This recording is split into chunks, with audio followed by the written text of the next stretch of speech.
আসসালামু আলাইকুম প্রিয় ফলোয়ার্স ভাই, আশা করি আপনারা সবাই ভালো আছেন।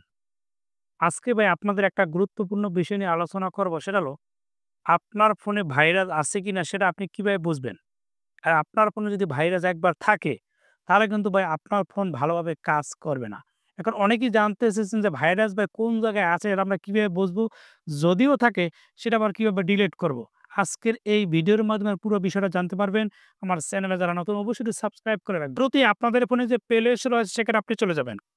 যাওয়ার পর উপরে দেখেন প্রোফাইল পিকচার, এখানে একবার ট্যাপ করে দিবেন। ট্যাপ করার পর এই যে দেখতে পাচ্ছেন ম্যানেজ অ্যাপস অ্যান্ড ডিভাইস লেখা আছে, এখানে আপনি ট্যাপ করে দিবেন। ট্যাপ করার পর এই যে দেখতে পাচ্ছেন লেখা আছে নো হার্মফুল অ্যাপস ফাউন্ড, লেখা দেখতে পাচ্ছেন একটা নোটিফিকেশন আমাকে দিয়ে দিছে। জাস্ট এখানে আপনি ক্লিক করে দিবেন। ক্লিক করার পর তারা কিন্তু বলে দিয়েছে, আমি একবার স্ক্যান করেছিলাম, তারা বলেছে নো হার্মফুল অ্যাপস ফাউন্ড। এখন আপনার ভাইরাস আছে কিনা আপনার ফোনে সেটা আপনি কিভাবে বুঝবেন? এটা বোঝার জন্য এই যে দেখতে পাচ্ছেন স্ক্যান লেখা আছে, এখানে একবার ট্যাপ করে দিবেন।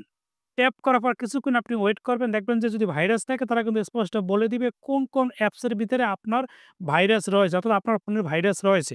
দেখেন একটু ওয়েট করে দেখতে পাচ্ছেন স্ক্যানিং করছে। দেখেন স্ক্যানিং শেষে তারা বলে দিয়েছে নো হার্মফুল অ্যাপস ফাউন্ড, অর্থাৎ কোনো আজে-বাজে বা খারাপ অ্যাপস আমার এই ফোনের ভিতরে নাই। আপনার ফোনে যদি এরকম থাকে তাহলে বুঝবেন আপনার ফোনে ভাই খারাপ অ্যাপস নাই। এভাবে কিন্তু আপনি যাচাই করতে পারবেন। এটা হলো ১ নাম্বার পদ্ধতি। এরপর হলো ২ নাম্বার পদ্ধতি। জাস্ট আপনার ফোনে যে সেটিংস রয়েছে, আপনাদের ফোনের সেটিংসে চলে যাবেন। সেটিংসে যাওয়ার পরে এরপর দেখেন অনেকগুলো অপশন, একটু নিচ দিকে আপনারা যাবেন। যাওয়ার পর দেখতে পাচ্ছেন লেখা, দেখেন ডিভাইস কেয়ার দেখতে পাচ্ছেন। অনেকের ফোনে সিকিউরিটি থাকতে পারে, অনেকের ফোনে একেক রকম। জাস্ট আপনি সার্চ করবেন, সিকিউরিটি লিখে সার্চ করলে আপনি সেখানে কিন্তু এই অপশনটা পাবেন। এই ডিভাইস কেয়ার, যেহেতু আমার এটা স্যামসাং ফোন, এজন্য ডিভাইস কেয়ার লেখা আছে, জাস্ট এখানে ক্লিক করে দিলাম।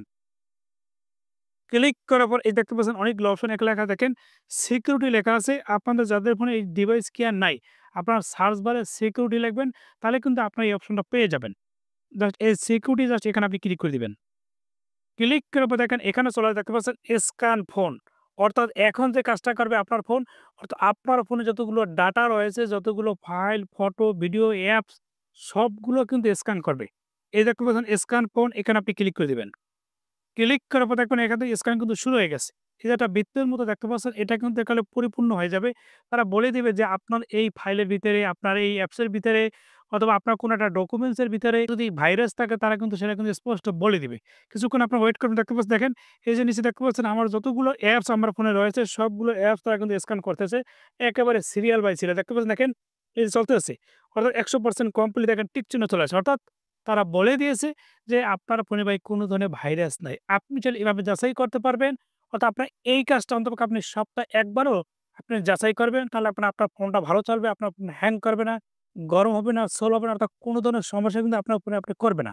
এই কাজটা করে রাখুন এবং শিখে রাখুন।